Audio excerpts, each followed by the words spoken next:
privilegio, más aún venir desde allá a compartir con ustedes la palabra del Señor, que sin duda ustedes están escuchando domingo a domingo y han estado participando de esta hermosa serie de Nehemías, de cómo la gracia del Señor está reconstruyendo un pueblo, más que reconstruir muros, está reconstruyendo un pueblo que Él estaba formando desde hace muchos años atrás.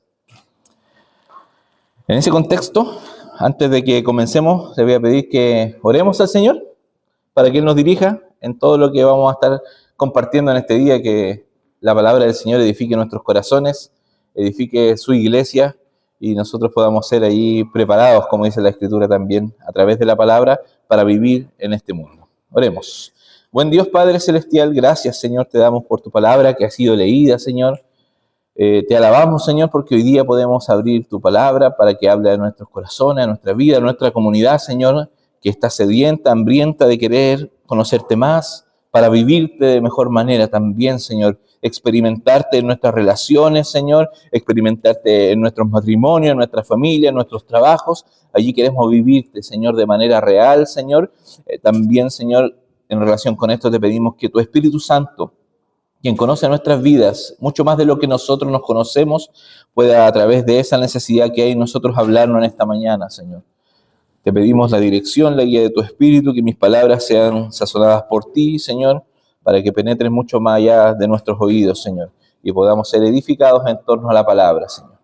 Te damos gracias por todo esto, en el nombre de Jesús, nuestro Señor y Salvador. Amén y amén. Me quería compartir con ustedes que seguramente ustedes han escuchado a este personaje, si no lo vamos a describir un poco brevemente. Yo la primera vez que escuché a Jean Valjean, ¿a alguien le suena? Jean Valjean, ya, aquí vamos a conocer de él. La primera vez que escuché de él fue en una predicación. Él no tiene nada que ver con la Biblia, nada de eso, no. Fue en una predicación del antiguo pastor de la Iglesia 1, que exponía acerca de este personaje e ilustraba sobre todo como él, después de haber estado preso, sale, llega a un lugar donde hay un sacerdote, lo recibe, lo acoge, y este hombre viene y le roba al sacerdote. Le robó algunas cosas y se fue. La policía de ese tiempo lo sigue, lo persigue, lo encuentra y lo lleva al sacerdote y le dice, mira, te robó esto, y el sacerdote mostró gracia. Y le dijo, no, yo se las regalé, y él no se las había regalado. Y le dice, yo se las regalé, y también te faltó esto y esto, y se le entrega más riquezas aún. No es la ilustración que quiero comenzar, pero una muy buena. Ahí me sedujo Jean Valjean. Y la historia de los miserables, esta obra de Víctor Hugo, que algunos quizás han conocido, me gusta mucho leer, y me sentí mal cuando la dijo y yo no la había escuchado nunca. ¿Por qué? Porque en esta obra además hay una niña que se llama Cosette. Cosette es una niña que está obligada a vivir bajo el dominio de una familia cruel. Ellos la tratan peor que un animal. Vive en la oscuridad, en un miedo constante, y aún así se ve obligada a obedecer. Pero obedecía bajo un temor servil. Es decir, estaba obligada a obedecer porque si no iba a ser golpeada a la menor falta. Entonces, para esta niña pequeña, vivir ahí era un dolor constante. Vivía en una familia llena de opresión. Ella obedece por terror al látigo. No hay gozo en su obediencia. No hay amor en su servicio. Solo hay desesperación y tinieblas. Pero una noche sucede algo extraño. Cosette está caminando aterrorizada por el bosque cuando de repente siente una mano grande, pero suave. Y era el hombre que le dije al principio, Jean Valjean. Él no solo le ayudó con su balde, sino que la rescató de su hogar. Pagó la libertad por ella y la adoptó como su propia hija. Linda historia, ¿cierto? ¿Por qué? Porque a partir de esa noche la vida de Cosette cambió radicalmente. Ella pasó de tinieblas, de miedo, de terror, de la opresión de un hogar que la estaba castigando constantemente, a la luz de un hogar lleno de amor. ¿Por qué? Porque quien le había adoptado era Jean Valjean. ¿Recuerdan qué había pasado con él cuando sale de la cárcel? Un sacerdote le mostró gracia. Entonces, como un hombre que había recibido gracia, ahora es capaz de dar gracia a los demás. Cuando hay terror, cuando hay opresión, aquel pueblo que ha recibido gracia es capaz de mostrar gracia a los demás y evidencia ahora un servicio no por temor al castigo, sino que evidencia un servicio por amor a haber sido rescatado. Antes de conocer al Señor, muchos de los que estamos acá éramos como Cosette en ese bosque. Vivíamos con el peso de servir a Dios por un terror, por un castigo, por el látigo, porque me va a pasar esto y esto otro. Pero un día la mano graciosa de Dios nos tomó y nos dijo y nos mostró y nos evidenció lo que era vivir por gracia. Ustedes, ¿por qué les digo esto? Vamos a ir viendo a lo largo de este relato de Nehemías 8, que era un capítulo tremendo. Ustedes iniciaron el capítulo 8 la semana anterior, ¿cierto? Al igual que nosotros allá en Rancagua. Vimos los primeros 12 versículos de Nehemías 8 y cómo el pueblo se había reunido en la plaza, ¿cierto? Espero que puedan recordar eso. Se reunieron en la plaza de la Puerta de las Aguas para escuchar, ¿qué cosa? Algo aburrido, ¿cierto? 6 horas, un poco más, de la lectura de la ley. Pero había pasado algo hermoso, ¿cierto? El pueblo se volvió a la ley del Señor, se volvió a la palabra del Señor y había despertado algo en ellos. Por supuesto, contextualizando un poco, estamos en Jerusalén en el 445 más o menos. El muro de la ciudad, que había estado destruido hace más de un siglo por Babilonia, había sido reconstruido ¿en cuánto tiempo? 52 días. Un tiempo récord, ¿cierto? 52 días bajo el liderazgo de Nehemías. Pero quiero que pongan atención y quédense con esta frase. Un muro reconstruido no da cuenta de un pueblo reconstruido. Podemos tener estructuras muy bien formadas, estructuras muy bien fortalecidas, pero eso no asegura que el pueblo que está viviendo al interior viva relaciones restauradas, viva con corazones restaurados. Y por eso hablamos de una gracia que reconstruye. Por eso inmediatamente que terminaron la obra física, reconstruyeron los muros, tiempo récord, 52 días, el pueblo se reúne, pero se reunió no para celebrar, wow, que nos quedó hermoso este muro, no, sino para escuchar la ley. Esdras, el escriba, lee la palabra durante horas. Los levitas, ¿qué hacían? Estaban explicando, haciendo hermenéutica y homilética, poniéndole el sentido a lo que Esdras estaba diciendo para que ellos entendieran lo que decía la ley del Señor. ¿Y eso qué produjo? Que el pueblo llorara, que el pueblo se arrepintiera. Vamos a ver después en el capítulo 9, sobre todo ahí, cómo este arrepentimiento se ve marcado. El pueblo llora al escuchar lo que Dios estaba mandando en su ley, porque tomó conciencia de cuán lejos estaba del Dios que lo había rescatado, de cuán lejos estaban del Dios que había tomado a su pueblo, a sus padres anteriormente y los estaba formando como un pueblo. Ellos reconocieron que estaban lejos del Señor.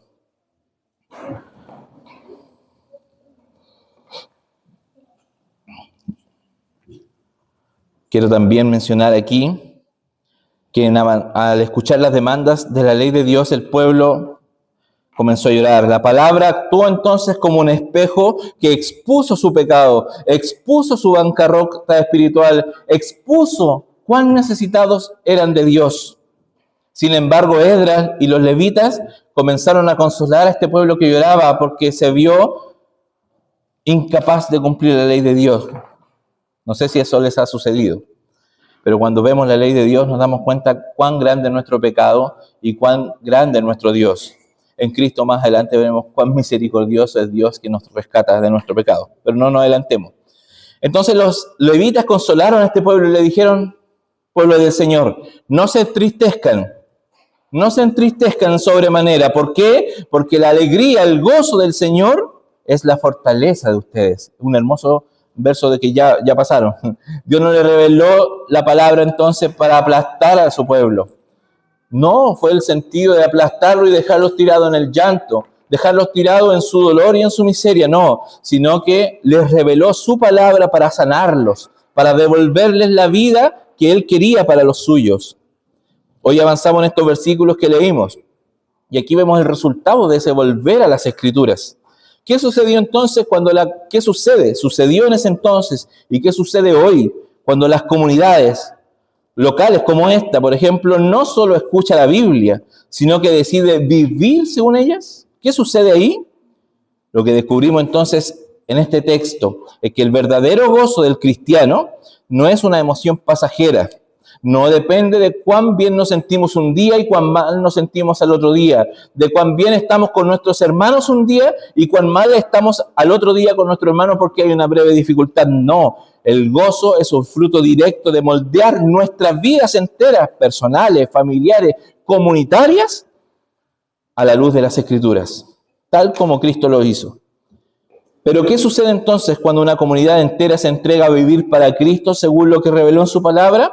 Eso es lo que vemos en estos versículos. Observemos detenidamente cómo comienza entonces este pasaje. La gran asamblea pública había terminado, habían pasado toda esta hora donde ellos habían escuchado la ley, había terminado esto. El banquete del día anterior había concluido. La mayoría de la gente, como muchos de nosotros, incluido yo, por supuesto, podría haber dicho, fue un buen culto. Fue un buen culto. Cantamos, oramos, adoramos, ofrendamos, conversamos, nos alegramos, nos reímos, nos conmovimos mucho, pero ahora debo volver a mi rutina al día siguiente. Mañana muchos de ustedes van a estar en sus labores, por supuesto, y podrían decir estas palabras. Esto ya terminó, pasó, pero ahora vuelvo a mi día a día, vuelvo a mi rutina. Sin embargo, el verso 13 comienza de una manera particular, diciendo, al día siguiente, ¿quiénes? Los cabezas de familia, los sacerdotes, los levitas, el liderazgo de este pueblo, no quedaron satisfechos con esta experiencia emocional de solo un día. No, ellos tenían hambre de más. Ellos querían más. Es el apetito de quien ha probado algo verdaderamente y quiere más y más de ello. Buscaron entonces ¿a quién? A Esdras. Los líderes, los sacerdotes, los levitas buscan a este hombre, a Esdras, con el propósito claro. Querían estudiar las palabras de la ley. Querían estudiar y conocer y profundizar en la palabra del Señor. La palabra que es traducida como estudiar significa entonces examinar con atención. Ponderar para actuar ¿con qué? Con sabiduría. No quedarme solamente en una teoría que me va a informar acerca de lo que la ley demandaba de mí, sino que había una disposición a conocer para actuar, a conocer para vivir. ¿Me entiende? No se queda en una teoría, sino que querían practicar esto en la comunidad del pacto. No buscaban entonces también información intelectual, buscaban vivir a la luz de Dios. ¿Para qué cosa? Recuerden que eran los líderes, para gobernar sus familias, para gobernar su sacerdocio, su nación, la que se estaba restaurando y formando. Los líderes buscan aprender a los pies de Esdras, ¿para qué cosa? No solamente para ellos, sino para enseñar a otros. Que es lo que vemos después en Apóstol Pablo, cuando llama y le dice a Timoteo, prepárate, enseña, trabaja tú, para que trabajes con otros, y esos otros trabajen con otros. ¿Se dan cuenta que el mismo patrón que el Señor siempre ha trabajado con su pueblo, prepara a uno para que estos preparen a otros, y así todos nos preparemos para la obra del ministerio? No se puede entonces, queridos, experimentar el gozo de la Biblia, de las Escrituras, si solo nos exponemos a ella de manera superficial. O a ver, ¿qué me va a decir hoy día la Escritura? No, esa no debe ser nuestra actitud cuando nos acercamos a la palabra de Dios. Así como quizás unos ojos cansados, unos ojos débiles, necesitan de lentes para distinguir con nitidez letras, así también la palabra escrita entonces a nosotros como pueblo del Señor nos ordena y aclara el conocimiento confuso que de otro modo tendríamos de Dios. Si Dios no se revelase a nosotros, sería imposible que nosotros conociéramos a Dios, pero Dios decidió manifestarse y revelarse a su pueblo. Sin ese par de lentes, advertía Calvino, terminamos envueltos en una oscuridad ciega. Pero note usted que unos lentes, a muchos de ustedes le han recetado lentes quizá en alguna oportunidad, y al principio le costó usar esos lentes y los dejaban ahí en el velador, ahí en la cómoda, y ahí quedaron. Y usted siguió su vida, seguía viendo borroso, pero los lentes estaban ahí. ¿Por qué? Porque nos sirve tener los lentes si no los ocupamos, nos sirve tener los lentes si los guardamos en nuestro bolsillo. Es precisamente lo que hay que ponérselos y usarlos cada día, estos lentes, vivir con ellos. Y es precisamente lo que hicieron estos líderes al día siguiente. No se quedaron con haber escuchado de la ley y esto fue suficiente. No, que tomaron, se dispusieron a ir. No archivaron la revelación de Dios como un recuerdo, sino que se calzaron, se pusieron sus lentes de la palabra para ver con claridad su realidad, la de su familia y las de sus naciones. Hoy día, muchos creyentes viven o vivimos quizás en una penumbra espiritual constante. ¿Por qué? Porque su contacto con las Escrituras se limita a un versículo rápido en el teléfono. Muchas veces, a mí me ha pasado que en más de un día abro el YouVersion para marcar la racha, abro el versículo, ¡pum!, se guardó. Quizás La limitamos a la predicación del día domingo, pero la luz de las Escrituras no ilumina una casa, queridos, si mantenemos las persianas cerradas toda la semana. Recordemos que no basta con leer el texto. Necesitamos que el mismo Espíritu que fue capaz de inspirar las Escrituras ilumine nuestro entendimiento al leerla, al escudriñarla día a día. Esto es lo que podríamos llamar el testimonio interno del Espíritu Santo. La certeza de que estas palabras de la ley de Dios son de Dios no llega por un argumento humano, no. Podemos argumentar mucho sobre algo para defenderlo, pero la certeza más importante es la obra del Espíritu en tu corazón. ¿Por qué? Porque Él abrió tu corazón para recibir la palabra del Señor. Esdras enseñaba, como dije, con los levitas poniendo el sentido, de modo que la lectura se entendiese. Del mismo modo, ningún estudio de las Escrituras da fruto de gozo sin la obra del Espíritu que nos haga comprender lo que estamos leyendo. Aquí quiero centrarlo desde este punto a centrar su mente en Jesucristo. Por supuesto, no habría otro sentido, ¿cierto? Centre su mente en Jesucristo, quien es la palabra hecha carne. Cuando Jesús estuvo en la tierra, ¿cómo vivió Él? Desde niño, ¿cierto? Sumergido en la ley del Señor, sumergido en las Escrituras y en la revelación de su Padre para los suyos. Desde su juventud estaba en el templo, hasta su victoria, por ejemplo, con Satanás en el desierto, cuando Él responde, como todos sabemos, escrito está. O como muchos saben, o como los que no saben, los invito a leer también, por supuesto, eso, cuando dice, escrito está. Él no obedeció la ley del Padre como un trámite frío, como muchos de nosotros leemos los mandamientos muchas veces y decimos, hay que cumplir con esto, sino como su mayor deleite. Dice el Salmo 40, verso 8, el hacer tu voluntad, Dios mío, me ha agradado y tu ley está en medio de mi corazón. Entonces ahora, conclusión lógica, si el mismo Hijo de Dios encarnado buscó la luz de la palabra escrita para guiar su caminar, cuanto más nosotros, por supuesto, ¿cierto? El gozo cristiano, hermanos, no florece en la ignorancia bíblica. La apatía hacia el estudio personal de la Biblia es la causa principal de falta de gozo, quizás hoy día en la vida de muchos creyentes. Cuando muchas veces decimos, no, al día siguiente abriré las Escrituras, los invito a pedir la luz del Espíritu y a escudriñar su verdad. Y allí nuestras mentes se renuevan y nuestro corazón es capaz de experimentar la certeza en el caminar cristiano que llevamos, solos y comunitariamente. Entonces, mientras estos liderazgos estudiaban la Escritura, estos liderazgos descubrieron algo que habían olvidado durante décadas. ¿Qué cosa era?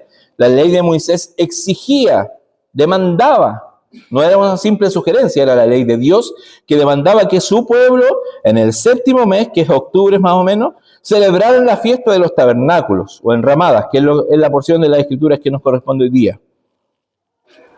¿Qué debía suceder allí? Iban a vivir durante 7 días en chozas hechas con ramas de árboles, que es lo que leíamos delante. Aquí es importante comprender que este pueblo había vuelto de Babilonia, ¿cierto? Otros habían estado ahí, se reunieron ahí, vuelven a esto y resulta, el Señor nos estaba mandando esto. Pero noten la inmediatez de la respuesta del pueblo. Si hubiera habido un reproche, sin duda la Escritura lo hubiese mencionado. No, ellos no argumentaron que era una norma antigua y desactualizada, como muchas veces podemos tratar a los mandamientos de Dios. Ellos no dijeron, acabamos de reconstruir los muros de Jerusalén, por ejemplo, con tanto esfuerzo, ahora ¿cómo nos piden que vayamos a la intemperie a dormir en chozas de ramas y hojas por 7 días? Tampoco les preocupó algo importante. Ellos habían estado enfrentados a ciertas dificultades, tanto internas como con otros pueblos, pero tampoco les preocupó los ridículos que se verían ante las naciones paganas vecinas al ver toda una ciudad acampando en los techos de sus casas. No, el texto que nos muestra una obediencia inmediata, radical y comunitaria. Leyeron lo que la Biblia decía y ¿qué hicieron? Lo pusieron en práctica, sin vacilar. Yo les invito a que también consideremos la geografía por un momento. No es un detalle meramente decorativo. Los tabernáculos no solo aparecen en el templo, no, ahí el texto está diciendo que aparecen en diferentes lugares, en las casas, en los techos de las casas y en otros lugares. Entonces, no es un acto religioso que está confinado al espacio sagrado. Por ejemplo, reunámonos en nuestro templo que tenemos consagrado y no podemos hacerlo en otro lugar. No, aparecen los techos de casas particulares, aparecen enumerados en la Biblia, los patios de las familias, las plazas públicas de la ciudad. Entonces, la obediencia a la palabra de Dios y el vivir conforme a ellas, cuando es genuina esta obediencia, no se queda en la esfera privada de tu corazón. No está reservada solo para tus tiempos de oración, de lectura y de venir a un culto. No. La obediencia a la palabra de Dios traspasa esa esfera privada y te lleva a vivir en la esfera pública a la luz de lo que demanda la Biblia. Invade toda tu vida, invade lo doméstico, lo público, lo íntimo, lo comunitario. ¿Por qué? Porque Dios ha demandado todo de nosotros, no solo un momento apartado.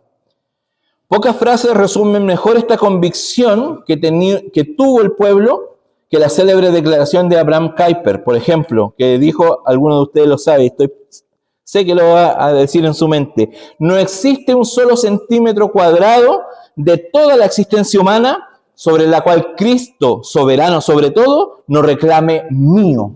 Que todas las esferas Dios a través de Cristo las reclama como suyas. Kuyper, como muchos otros, no hablaban de una piedad recluida al sacerdocio. Hablaba de la corona de Cristo extendiéndose sobre la política, sobre la familia, el comercio, la cultura, la música, el café, las artes y así. Todos los lugares de la sociedad pueden ser reclamadas por el señorío de Cristo. Eso es lo que vemos en la plaza de la Puerta de las Aguas, como relata el texto, pero también en cada techo, en cada terrado de Jerusalén. Un pueblo que entendió la palabra de Dios no tiene entonces esquinas privadas donde no llegar. Un pueblo, y también cada integrante de ese pueblo, no tiene en su corazón un rincón que aparte para sí y que diga, no, acá Cristo no puede reclamar señorío. No, Él reclama el señorío de tu corazón completo. Y así también como comunidad, Él reclama el señorío de toda nuestra vida comunitaria. No hay espacios donde Él no reine sobre un pueblo que vive a la luz de la palabra del Señor. Este texto entonces ahora tira por el suelo dos errores que muchas veces cometemos con frecuencia. A veces reducimos la obediencia a un evento religioso semanal. Cumplo con Dios el domingo y el resto de semana vivo según mis reglas. No estoy diciendo que son ustedes, ni yo, pero es en general. El segundo es privatizar la fe, como si obedecer a Dios fuera un asunto exclusivamente interior, sin consecuencias visibles en cómo administro mi hogar, mi trabajo, mi vecindario. Nehemías 8 entonces es muy profundo y no nos permite ninguna de estas dos reducciones del cristianismo.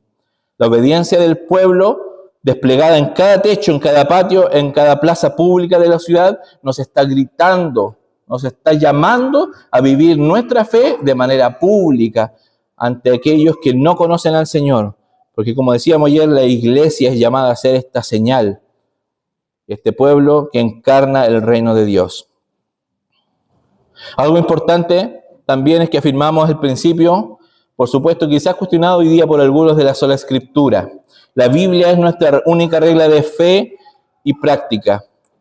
Pero este principio no solo es una doctrina abstracta para defender en un debate, por ejemplo, sino que es una forma de vivir. Obedecer la palabra es fácil cuando nosotros estamos de acuerdo con ella, cuando nos está diciendo cosas fáciles de hacer. Pero obedecer la palabra cuando choca con nuestra comodidad, cuando choca con nuestra cultura, cuando choca y confronta nuestros paradigmas y nuestros ídolos, ahí es una prueba de que Cristo reina en nuestras vidas. Cuando estamos dispuestos a obedecer la palabra sin importar lo que la cultura circundante diga de nosotros. Los reformadores hablaron también de un uso pedagógico para el creyente de las Escrituras, precisamente para distinguir esta obediencia servil como Cosette a esta obediencia filial que exige una relación. Sinclair Ferguson advirtió que el legalismo y el antinomianismo, aunque parecen opuestos en relación con la ley, antinomianismo negamos la ley y legalismo vivimos acorde solamente a lo que la ley dice, aunque parecen opuestos, comparten en el fondo la misma raíz. Ambos ven la ley separada de la persona del Padre que da la ley. ¿Qué nos libró de estas cosas, de estos monstruos que muchas veces algunos lo ejemplifican así? Si yo quiero luchar contra el antinomianismo y negar la ley, no puedo darle legalismo, no. El remedio para ambos que comparten esta misma raíz es el Evangelio. Por eso Cristo le da el sentido total a la ley de Dios. No vino a abrogarla, no vino a negarla, sino que vino a cumplirla y a hacer la verdadera interpretación de ellas para nosotros, hoy su pueblo. Miremos a Jesús nuevamente. ¿Cómo obedeció Él la palabra del Padre? Hay un evento relatado en las Escrituras muy conmovedor que es el huerto de Getsemaní. Enfrentando la copa amarga de la ira de Dios que nos correspondía a nosotros, Jesús no buscó excusas. Él no negoció su misión. Mirando fijamente la voluntad del Padre revelada en las Escrituras, Él termina orando y diciendo: no se haga mi voluntad, sino la tuya. La obediencia de Cristo no fue fácil, para nada, pero fue perfecta, queridos, y estuvo motivada por el amor. Hebreos 12:2 nos dice que Él sufrió la cruz por el gozo puesto delante de Él. Cuando la Biblia entonces nos muestra un mandamiento, ya sea perdonar a un enemigo, por ejemplo, o mantener la pureza moral en alguna de nuestras áreas, ser honestos en nuestros negocios o ser generosos con aquellos que hoy tienen necesidad, el mundo nos dirá muchas veces que somos necios. Pero el cristianismo que contempla a Cristo entonces no obedece rezongando, no, obedece con gozo, sabiendo que los mandamientos de Dios no son para privarnos de la vida, no, todo lo contrario, sino para darnos y vivir en verdadera libertad. Y así llegamos a la conclusión climática de este pasaje. El texto enfatiza que no se había celebrado una fiesta de los tabernáculos con tal fidelidad. Y dice, con más detalle aún, desde la época de Josué. Después hubieron celebración de la fiesta de los tabernáculos, pero está mostrando que con tal gozo no había sido celebrado, con una manera tan consagrada y renovada de obedecer un mandamiento de la ley. Y el resultado de esa obediencia no fue el agotamiento, porque vivir 7 días en carpa hubiese sido cansador en esa época, recibiendo quizás la crítica de los que estaban afuera. No fue el agotamiento, no fue el aburrimiento ni el orgullo legalista, sino ¿cuál fue el resultado de obedecer este mandamiento específico? Una alegría muy grande. Este gozo, que quizás podemos llevarlo y traspasarlo a que fue el mismo gozo que fue puesto delante de Cristo para obedecer. La fiesta de los tabernáculos no era simplemente una actividad al aire libre, sino que era la fiesta del recuerdo. Levítico 23, 42 y 43 dice, un poco para que aquellos que no están familiarizados con lo que es la fiesta de los tabernáculos comprendan a lo que se refería. Levítico 23 dice, habitarán en tabernáculos por 7 días. Todo nativo de Israel vivirá en tabernáculos, para que sus generaciones sepan que yo hice habitar en tabernáculos a los israelitas cuando los saqué de la tierra de Egipto. Yo soy el Señor su Dios. Entonces, mientras el pueblo habitaba en estas tiendas frágiles por una semana, miraban las ramas marchitas de sus chozas y podían recordar, wow, nuestros padres eran esclavos en Egipto. Vagaron por el desierto sin un hogar propio, pero el Señor los guió a ese pueblo a través de una columna de nube y fuego. También los protegió con alimento, con maná, y los trajo a una buena tierra. ¿Cuánto sentido tenía recordar esto? El Dios del pacto que había rescatado a los suyos, hoy los estaba rescatando a ellos. Hoy estaba formándolos como un pueblo y estableciendo sus promesas por sobre un adversario tan grande como Babilonia y otros que vendrían. ¿Cuánto sentido cuando ellos estaban recostados en esas chozas, en las noches mirando y diciéndose, ¿por qué estamos aquí? Es porque estamos recordando que aún hay Dios en Israel. Por eso, independiente de las dificultades que te lleve a obedecer los mandamientos del Señor, recuerda que aún está Cristo en medio nuestro. Recuerda que aún está Cristo contigo, sobrellevándote en su proceso. Pero si tú te mantienes en esa disposición de obedecer la ley de Dios, Cristo está contigo. Y la promesa gloriosa es que estará contigo por la eternidad. ¿De dónde venía este gozo entonces? No de lo que tenía alrededor, por supuesto, sino de lo que había ocurrido dentro. No fueron los 52 días solamente, no. Ellos volvieron a la palabra, la habían entendido y la habían obedecido. El gozo no fue la causa de la obediencia. Dense cuenta, ellos obedecen y después hay gozo. Cuando esté feliz, obedeceré. Cuando esté listo, me entregaré al Señor. El gozo fue el fruto de la obediencia. El obedecer lo que entendimos, pudieron haber dicho los israelitas, brotó en un gozo que no conocíamos. Y si hablamos de gozo, ¿por qué no hablar de Jonathan Edwards? En su tratado sobre los afectos religiosos, sostuvo que la verdadera religión consiste en afectos santos, no en una emoción superficial y pasajera, sino en un movimiento bastante profundo de la voluntad y el corazón a Dios. Para este autor y para nosotros, a la luz de la Escritura, podemos decir que un cristianismo sin gozo afectivo es en el fondo un tanto sospechoso. Pero un gozo sin fundamento en la verdad revelada y fundamentándolo en tus emociones, en cómo vives y en tu desempeño, es igual de peligroso. Solo ya para ir concluyendo, el apóstol Pablo escribió desde una prisión una de las epístolas más hermosas, que es Filipenses. En circunstancias infinitamente más adversas que las de este pequeño remanente en Jerusalén, al estar allí recluido, hay una frase famosa registrada en Filipenses 4:4, donde Pablo desde esta prisión le dice: regocíjense en el Señor siempre. Regocíjense en el Señor siempre, queridos hermanos. Otra vez lo diré, como dice Pablo, regocíjense. Y puedo decirlo porque como el pueblo de Nehemías 8 ha aprendido que el gozo no depende de un muro que nos rodea, sino de la palabra que hemos obedecido, vivido con nuestro corazón.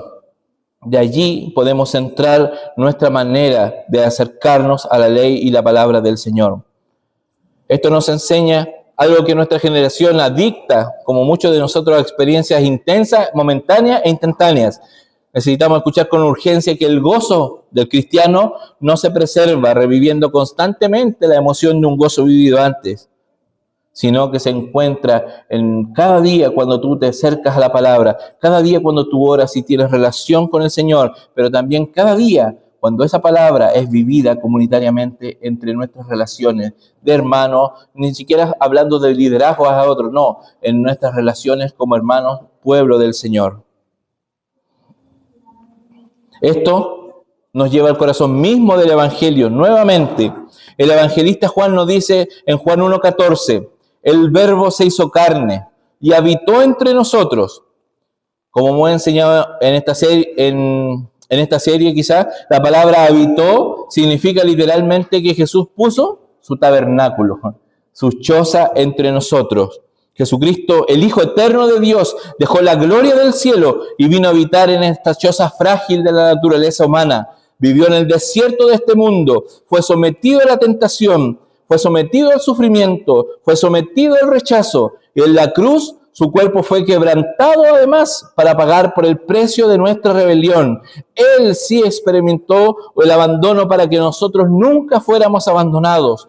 Cuando obedecemos la palabra de Dios, no lo hacemos para ganar el favor de Dios, o para convencerle a Dios de que nos salve, o para convencer a Dios de que nos santifique. No, obedecemos porque así como Jesús miró el gozo, nosotros miramos la cruz para recordar que ya hemos sido rescatados de Egipto, así como este pueblo estaba recordando que los suyos habían sido rescatados de Egipto.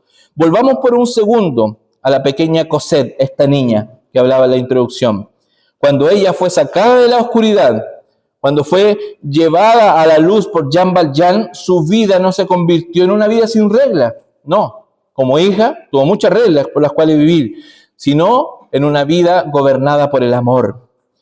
Cada indicación de su padre era recibida con alegría porque confiaba plenamente en el amor de quien la había rescatado. Y podemos preguntarnos, ¿nosotros confiamos plenamente en el amor de nuestro Dios que nos ha rescatado y que nos lleva a vivir esta vida de gozo? Dios no nos ha dado las Escrituras para imponernos una carga insoportable. Nos ha dado su palabra como una luz que alumbra nuestro camino en medio de un mundo oscuro, en medio de un mundo desorientado, para que vivamos en relación a ella. Yo les pregunto, para que queden con esto, ¿es tu obediencia un deber pesado o el fruto gozoso de saber que eres amado, que eres perdonado, que has sido rescatado por Jesucristo? ¿Cuál es nuestro motor al obedecer? ¿Cuál es nuestro motor a someternos a vivir en una vida comunitaria como esta? Debe ser, sin duda alguna, reconocer nuestra identidad de quién somos en Cristo hoy día, como hijos suyos, y eso nos lleva a vivir conforme a sus mandamientos. Entonces, queridos, que el Espíritu Santo nos conceda ser una iglesia que ama, pero también una iglesia que ama estudiar y obedecer la palabra de Dios, no por obligación, sino con una alegría muy grande, ya que caminamos tras las pisadas de nuestro Salvador Jesucristo. Y nosotros, como pueblo suyo, buscamos ser conformados a la imagen de nuestro Señor. Que el Señor te bendiga, querido hermano, que el Señor ponga en nosotros como pueblo suyo este sentir de volver a las Escrituras, porque como sería un título para este sermón, el volver a las Escrituras trae un gozo inexplicable. Amén. Que el Señor te bendiga. Te voy a invitar a que oremos al Señor. Buen Dios, Padre Celestial, gracias, Señor, te damos por tu gran bondad, Señor, tu misericordia, lo que tu palabra nos enseña, que volver a ellas nos trae gozo y libertad, Señor. El volver a recordar, Señor, tu sacrificio nos permite acercarnos a tu ley, acercarnos a tu palabra, dispuestos a obedecerla, a que nuestros ídolos, Señor, a que las cosas que nos gobiernan hoy sean confrontados a la luz de tu palabra, entendiendo que ella es la que nos santifica y tu obra, Señor, en nuestros corazones es guiada también por ella, Señor. Te damos gracias por esta palabra, Señor. Bendícela en cada uno de nuestros corazones, que comunitariamente podamos amar tu palabra y vivir a la luz de ella también, Señor. Porque sin duda alguna, así nuestras relaciones también recibirán de esta gracia que reconstruye. Oramos en el nombre de Jesús, nuestro Señor y Salvador. Amén y amén.